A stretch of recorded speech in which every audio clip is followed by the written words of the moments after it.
ইরানের প্রয়াত সর্বোচ্চ ধর্মীয় নেতা আয়াতুল্লাহ আলী খামেনির ছেলে মোস্তফা হুসাইনি খামেনিকেই দেশটির পরবর্তী সর্বোচ্চ নেতা নির্বাচিত করা হয়েছে। এমন সিদ্ধান্ত বেশ অসন্তুষ্ট যুক্তরাষ্ট্রের প্রেসিডেন্ট ডোনাল্ড ট্রাম্প।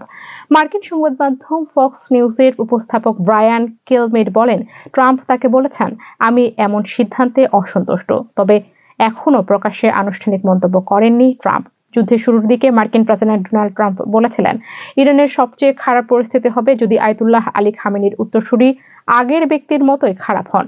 এদিকে ইরানের সাথে চলমান যুদ্ধ কখন থামানো হবে সে বিষয়গুলো ইসরায়েলের প্রধানমন্ত্রী বেনিয়ামিন নেতানিয়াহুর সাথে পারস্পরিক সিদ্ধান্তের মাধ্যমে নেওয়া হবে বলে জানিয়েছেন ট্রাম্প।